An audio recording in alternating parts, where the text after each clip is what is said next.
មុននឹងចូលទៅកាន់ខ្លឹមសារមេរៀនសូមអ្នកទាំងអស់គ្នាក៏លេខមកមើលសំណួររំលឹកមេរៀនចាស់របស់យើងណាថាតើថ្ងៃមុនអ្នកទាំងអស់គ្នាបានសិក្សាមេរៀនអ្វីហើយឥឡូវនេះយើងទៅរំលឹកមេរៀនចាស់របស់យើងណាចាសំណួរសួរថាដូចម្ដេចដែលហៅថានាមចាអ្នកទាំងអស់គ្នាធ្លាប់បានសិក្សាពីមុនមកហើយណានាមមានន័យថាម៉េចទៅនាមចាយើងឃើញមានចម្លើយទាំងអស់មានចំនួន4ចាចម្លើយកពាក្យសម្រាប់ពណ៌នាលក្ខណៈមនុស្សសត្វវត្ថុនិងធម្មជាតិចាម្ដងទៀតចម្លើយកពាក្យសម្រាប់ពណ៌នាលក្ខណៈមនុស្សសត្វវត្ថុនិងធម្មជាតិតើវាជានិយមន័យរបស់នាមដែរឬទេខជាពាក្យសម្រាប់បញ្ជាក់ន័យឲ្យកិរិយាសព្ទគុណនាមនិងគុណកិរិយាចាម្ដងទៀតណាខជាពាក្យសម្រាប់បញ្ជាក់ន័យឲ្យកិរិយាសព្ទគុណនាមនិងគុណកិរិយាចម្លើយកជាពាក្យសម្រាប់ចងល្បះមួយនិងល្បះមួយទៀតចាជាពាក្យសម្រាប់ចងល្បះមួយនិងល្បះមួយទៀតចាសួរថាតើនេះជានិយមន័យរបស់នាមដែរឬទេចាឥឡូវយើងចូលដល់ចម្លើយខជាពាក្យប្រើសម្រាប់ហៅឈ្មោះមនុស្សសត្វវត្ថុឬធម្មជាតិចាជាពាក្យប្រើសម្រាប់ហៅឈ្មោះមនុស្សសត្វវត្ថុឬធម្មជាតិចាឥឡូវនេះអ្នកទាំងអស់គ្នាមានពេល15វិនាទីក្នុងការគិតពិចារណាជ្រើសរើសយកចម្លើយមួយណាក្នុងចំណោមចម្លើយទាំង4នេះដែលអ្នកទាំងអស់គ្នាគិតថាជាចម្លើយត្រឹមត្រូវបំផុតចាដែលជានិយមន័យរបស់នាមណាចាឥឡូវយើងមើលឃើញហើយថាចម្លើយខគឺជាចម្លើយត្រឹមត្រូវវាគឺជានិយមន័យរបស់នាមចាគេថានាមជាពាក្យប្រើសម្រាប់ហៅឈ្មោះមនុស្សសត្វវត្ថុឬធម្មជាតិហេតុអីបានចម្លើយខត្រឹមត្រូវចំណែកឯចម្លើយកចម្លើយខនិងចម្លើយគជាចម្លើយដែលមិនត្រឹមត្រូវចាឥឡូវយើងមើលចម្លើយកពាក្យសម្រាប់ពណ៌នាលក្ខណៈមនុស្សសត្វវត្ថុនិងធម្មជាតិចាពាក្យប្រើសម្រាប់ពណ៌នាលក្ខណៈមនុស្សសត្វវត្ថុនិងធម្មជាតិនឹងមានអីខ្លះទៅចាយើងដឹងពាក្យសម្រាប់ពណ៌នាមានដូចជាតូចធំសខ្មៅវែងខ្លីខ្ពស់ទាបអីចឹងទៅចឹងអាហ្នឹងគេមិនមែនឲ្យឈ្មោះថាវាជានាមទេអាហ្នឹងគឺជានិយមន័យរបស់គុណនាមមែនអត់ចាវែងខ្លីធំតូចខ្ពស់ទាបអីណាអញ្ចឹងជាពាក្យដែលប្រើសម្រាប់ពណ៌នាលក្ខណៈមនុស្សសត្វវត្ថុនិងធម្មជាតិអាហ្នឹងជានិយមន័យរបស់គុណនាមទេចាអញ្ចឹងចម្លើយកអត់ទាន់ត្រឹមត្រូវណាឥឡូវយើងចូលដល់ចម្លើយខគេថានាមជាពាក្យសម្រាប់បញ្ជាក់ន័យឲ្យកិរិយាសព្ទគុណនាមនិងគុណកិរិយាចឹងនេះមិនមែនជានិយមន័យរបស់នាមដែរតើវាជានិយមន័យរបស់អ្វីគេថាពាក្យសម្រាប់បញ្ជាក់ន័យឲ្យកិរិយាគុណនាមនិងគុណកិរិយាវាជានិយមន័យរបស់គុណកិរិយាចាឧទាហរណ៍ថាសេះរត់លឿនណាស់សេះរត់លឿនណាស់ចឹងសេះជានាមណារត់ជាកិរិយាសព្ទលឿនជាអីបញ្ជាក់ន័យកិរិយាវាជាអីជាគុណកិរិយាណាណាស់ហ្នឹងក៏ជាគុណកិរិយាដែរអញ្ចឹងពាក្យដែលប្រើសម្រាប់បញ្ជាក់ន័យឲ្យកិរិយាសព្ទគុណនាមហើយនិងគុណកិរិយាវាជានិយមន័យរបស់គុណកិរិយាចាគុណកិរិយាមានតួនាទី3យ៉ាងណាគឺប្រើសម្រាប់បញ្ជាក់ន័យឲ្យកិរិយាសព្ទផងឲ្យគុណនាមផងហើយនិងគុណកិរិយាផងចាអញ្ចឹងមានន័យថាចម្លើយខមិនមែនជានិយមន័យរបស់នាមទេវាគឺជានិយមន័យរបស់គុណកិរិយាឥឡូវយើងងាកមើលចម្លើយគជាពាក្យសម្រាប់ចងល្បះមួយនិងល្បះមួយទៀតចាជាពាក្យសម្រាប់ចងល្បះមួយនិងល្បះមួយទៀតតើវាជានិយមន័យរបស់នាមដែរឬទេពាក្យសម្រាប់ចងចាពាក្យសម្រាប់ចងល្បះមានពាក្យអីខ្លះពាក្យនឹងរីឯចំណែកឬក៏ចំណែកឯឧទាហរណ៍ថាពាក្យសម្រាប់ចងល្បះណាយើងឧទាហរណ៍ថាគោស៊ីស្មៅរីឯឆ្មាស៊ីត្រីអាំង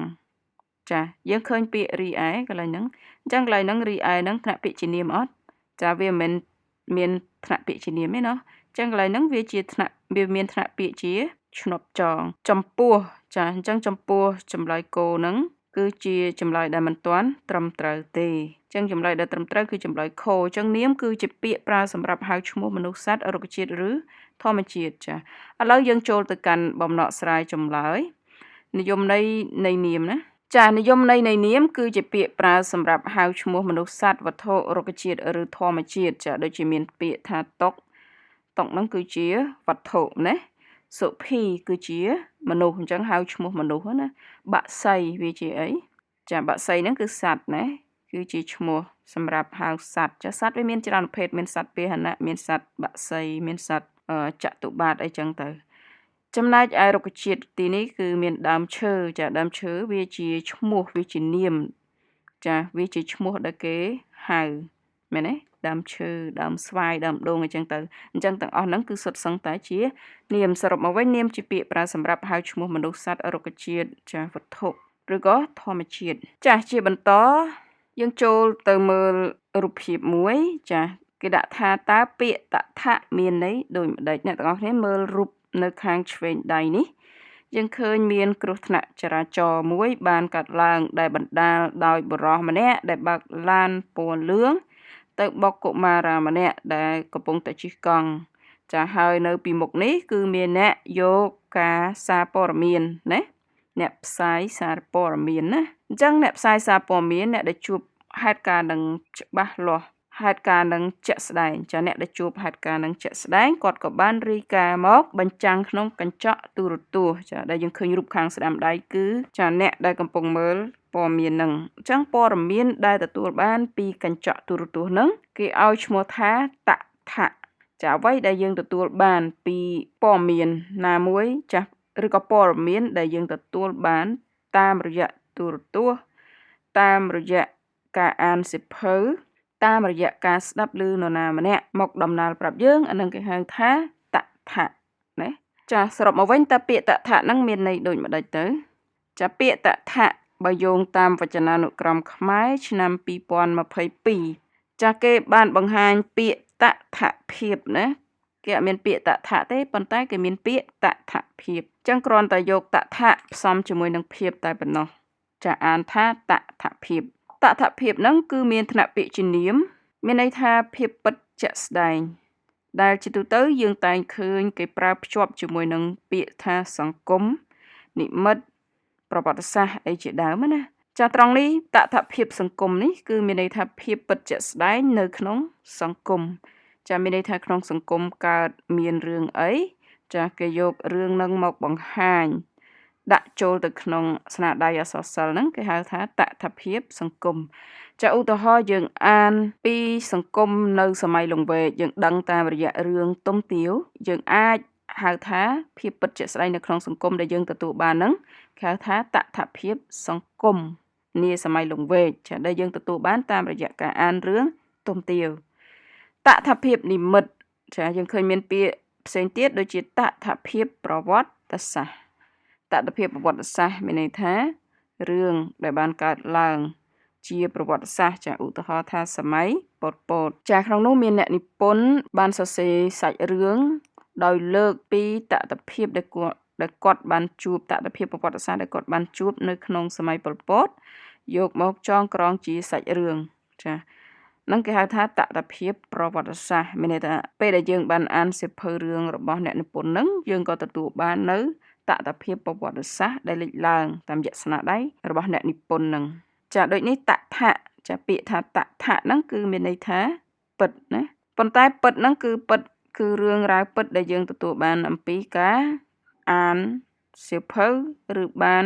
ទទួលពីការផ្សាយព័ត៌មានជាបន្តយើងចូលទៅកាន់រូបភាពទី1របស់យើងចាអ្នកទាំងអស់គ្នាសង្កេតមើលរូបនេះណាតើមានឃើញរូបអីខ្លះទៅចាក្នុងនេះយើងឃើញមានដើមត្នោតដើមត្នោតអាចនៅស្រុកណាដែរឬក៏នៅខ្មែរឬក៏នៅបរទេសចាច្បាស់ជានៅខ្មែរណាចាជាការពិតគឺរូបនេះគឺជារូបថតដែលបានថតនៅក្នុងខេត្តកំពង់ឆ្នាំងចាហើយចេតិយនៅខាងក្រោយគឺជាចេតិយរបស់លោកបារ៉ាដេសចាអ្នកនរធ្លាប់អានរឿងភូមិដេរឆានទេណាអញ្ចឹងនៅក្នុងរឿងភូមិដេរឆានហ្នឹងគឺមានតួអង្គមួយឈ្មោះថាបារ៉ាដេសដែលជាតួអង្គដែលមានពិតប្រាកដនៅក្នុងប្រវត្តិសាស្ត្រចំណែកឯមនុស្សនៅខាងមុខនេះរូបសំណាកនៅខាងមុខនេះគឺរូបសំណាករបស់នាងប៊ីចារូបសំណាកនាងប៊ីដែលជាតួអង្គនៅក្នុងរឿងភូមិដេរឆាននឹងដែរចាអញ្ចឹងព្រឹត្តិការណ៍មួយគេបានលើកឡើងថាអ្នកក្រាំងលាវបានសម្លាប់បារ៉ាដេសនៅថ្ងៃ18មេសា1925តើនេះ ថ្ងៃ18មេសា1925ចឹងយើងឃើញពាក្យថាអ្នកក្រាំងលាវបារដែហើយនឹងចាឃ្លាថាថ្ងៃ18មេសា1925ចឹងអ្នកក្រាំងលាវគឺជាឈ្មោះរបស់មនុស្សមែនទេឈ្មោះតួអង្គដែលមានពិតអត់ចាមានពិតនៅក្នុងប្រវត្តិសាស្ត្រហើយបារដែហ្នឹងក៏ជាមនុស្សដែលមានពិតប្រាកដថ្ងៃ18មេសា1925គឺជាព្រឹត្តិការណ៍សម្រាប់បារដែចាមានពិតប្រាកដមែនណាឥឡូវយើងចូលមកមើលរូបភាពទី2ចាយើងឃើញបុរសម្នាក់ពាក់មួកហើយមានពុកមាត់ហើយមានស្ត្រី2នាក់ហើយមានបុរស3-4នាក់នេះនៅខាងក្រោមនេះកំពុងតែកាន់ដំបងនេះគឺបង្ហាញអំពីចាតួអង្គអ្នកក្រាំងលាវតួអង្គបារដែតួអង្គនាងនីនិងប៊ីទាំងអស់ហ្នឹងគឺជាតួអង្គតថៈចំណែកឯព្រឹត្តិការណ៍ថ្ងៃ18មេសា1925គឺជាព្រឹត្តិការណ៍តថៈមានន័យថាព្រឹត្តិការណ៍ដែលកើតមានពិតប្រាកដនៅក្នុងសង្គមចាពិតជាកើតមានពិតមែននៅក្នុងសង្គមខ្មែរយើងចាជាបន្តយើងចូលទៅកាន់សំណួរវឹកហាត់ដូចម្ដេចដែលហៅថាលក្ខណៈតថៈនៅក្នុងរឿងចាឆ្លងកាត់តាមរយៈរូបភាពដែលយើងបានសិក្សារូបភាពជាមួយគ្នានឹងមកចាសូមអ្នកទាំងអស់គ្នាឲ្យនិយមន័យលក្ខណៈតថៈនៅក្នុងរឿងគឺជាអ្វីទៅចាដែលក្នុងនោះគេមានចម្លើយចំនួន4ដែលយើងជ្រើសរើសចម្លើយករឿងរ៉ាវព្រឹត្តិការណ៍មានពិតជាក់ស្ដែងនៅក្នុងសង្គមចម្លើយខឈ្មោះសកម្មភាពមានពិតជាក់ស្ដែងនៅក្នុងសង្គមចម្លើយគោតួអង្គមានពិតនៅក្នុងសង្គមហើយអ្នកនិពន្ធបានបញ្ចូលក្នុងរឿងចម្លើយខចាស់ចម្លើយកខនិងគោចាអ្នកនរគ្នាមានពេល15វិនាទីក្នុងការត្រិះរិះគិតពិចារណាជ្រើសរើសយកចម្លើយមួយណាដែលអ្នកទាំងអស់គ្នាគិតថាជាចម្លើយត្រឹមត្រូវចាថាតើចម្លើយកចម្លើយខចម្លើយគោឬក៏ចម្លើយខចាឥឡូវនេះយើងឃើញថាចម្លើយគោនេះជាចម្លើយដែលត្រឹមត្រូវចាហេតុអីចាឥឡូវយើងមើលគេដាក់ថាលក្ខណៈតថៈនៅក្នុងរឿងមានន័យថាម៉េចយើងបានសិក្សាពាក្យថាតថៈរួចហើយណាតថៈមានន័យថាពិតអញ្ចឹងលក្ខណៈពិតនៅក្នុងរឿងគឺស្ដែងឡើងតាមរយៈអីគេខ្លះរឿងរ៉ាវដែលមានពិតនៅក្នុងសង្គមហើយត្រូវបានអ្នកនិពន្ធដាក់ចូលទៅក្នុងដំណើររឿងរបស់គាត់ព្រឹត្តិការណ៍មានពិតនៅក្នុងសង្គមហើយត្រូវបានអ្នកនិពន្ធសរសេរព្រឹត្តិការណ៍ពិតនឹងបញ្ចូលក្នុងស្នាដៃអក្សរសិល្ប៍របស់គាត់ចាចម្លើយកក៏ត្រឹមត្រូវចម្លើយខឈ្មោះចាឈ្មោះតួអង្គណាឬក៏ឈ្មោះទីកន្លែងសកម្មភាពមានពិតនៅក្នុងសង្គមត្រូវបានអ្នកនិពន្ធសរសេរបញ្ចូលក្នុងស្នាដៃអក្សរសិល្ប៍របស់គាត់ចំណែកឯចម្លើយគតួអង្គមានពិតនៅក្នុងសង្គមហើយអ្នកនិពន្ធបានបញ្ចូលក្នុងរឿងចម្លើយខគេក្តោបទាំងអស់ណាមានចម្លើយកខនិងគចឹងទាំងអស់ហ្នឹងគឺជានិយមន័យរបស់លក្ខណៈតថៈចាសរុបមកវិញណាយើងចូលទៅដល់បំណក់ស្រាយចម្លើយទាំងអស់គ្នាសភៅសិស្សចាយើងអាចទៅពិនិត្យមើលសភៅសិស្សទំព័រទី15បាន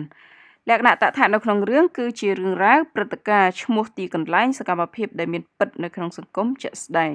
ហើយត្រូវបានអ្នកនិពន្ធបញ្ចូលឬផ្សារភ្ជាប់ទៅនឹងដំណើររឿងដោយរួមផ្សំនឹងមនោគតិរបស់ខ្លួន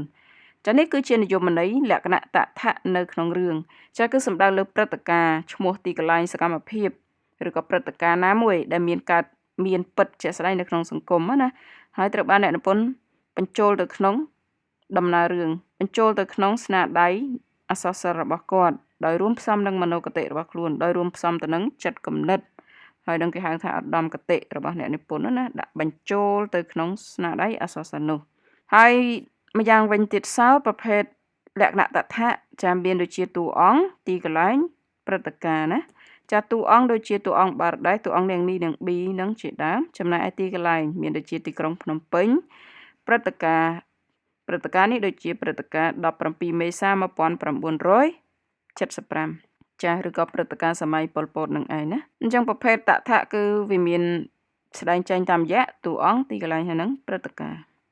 ចាយើងឃើញថាលក្ខណៈត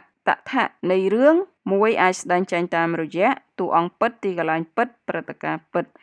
ចាចំពោះតួអង្គពិតគឺសំដៅលើមនុស្សដែលបានរស់នៅក្នុងដំណាក់កាលណាមួយនៃសង្គមជាក់ស្ដែងចាដូចជានាងប៊ីគឺនាងប៊ីហើយនឹងបារដែជួននៅអីហ្នឹងនៅក្នុងរឿងភូមិដេរិឆានណាគឺជាឈ្មោះតួអង្គដែលមានពិតប្រាកដ នៅក្នុងសង្គមហើយត្រូវបានអ្នកនិពន្ធសរសេរដាក់បញ្ចូលនៅក្នុងស្នាដៃអក្សរសិល្ប៍រឿងភូមិដេរឆាននោះឯង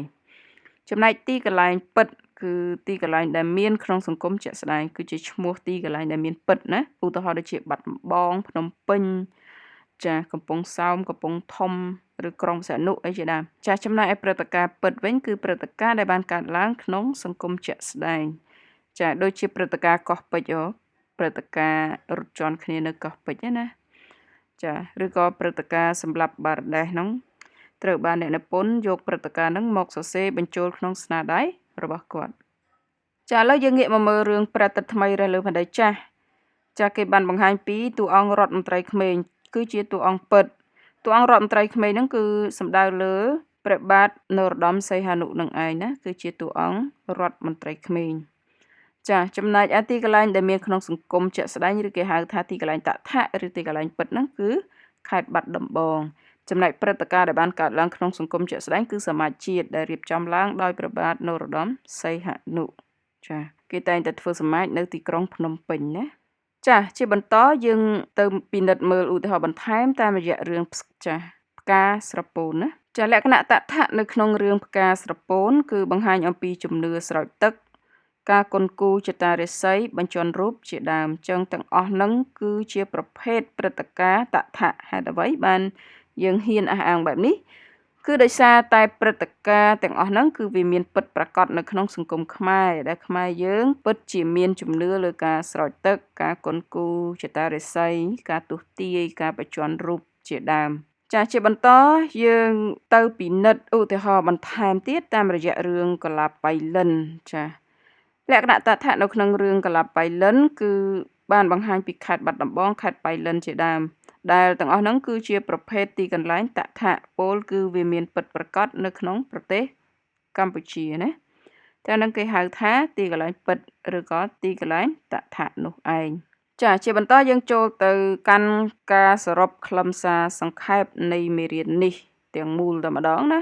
ការសរុបខ្លឹមសារទាំងមូលនៃមេរៀនរបស់យើងនិយមន័យនៃលក្ខណៈតថៈនៅក្នុងរឿងគឺជារឿងរ៉ាវព្រឹត្តិការណ៍ឈ្មោះទីកន្លែងសកម្មភាពដែលមានពិតនៅក្នុងសង្គមជាក់ស្ដែងហើយត្រូវបានអ្នកនិពន្ធបញ្ចូលឬផ្សារភ្ជាប់ទៅនឹងដំណើររឿងដោយរួមផ្សំនឹងមនោគតិរបស់ខ្លួនចាដែលលក្ខណៈតថៈនៃរឿងមួយអាចស្ដែងចេញតាមរយៈតួអង្គពិតទីកន្លែងពិតហើយនិងព្រឹត្តិការណ៍ពិតចំពោះតួអង្គពិតគឺសំដៅលើមនុស្សដែលបានរស់នៅក្នុងដំណាក់កាលណាមួយនៃសង្គមជាក់ស្ដែងចំណែកឯទីកន្លែងពិតគឺសំដៅលើទីកន្លែងដែលមានពិតប្រាកដក្នុងសង្គមជាក់ស្ដែងដោយឡែកចំពោះព្រឹត្តិការណ៍ពិតវិញគឺសំដៅលើព្រឹត្តិការណ៍ដែលបានកើតឡើងក្នុងសង្គមជាក់ស្ដែងមានន័យថាព្រឹត្តិការណ៍នោះបានពិតជាកើតពិតមែន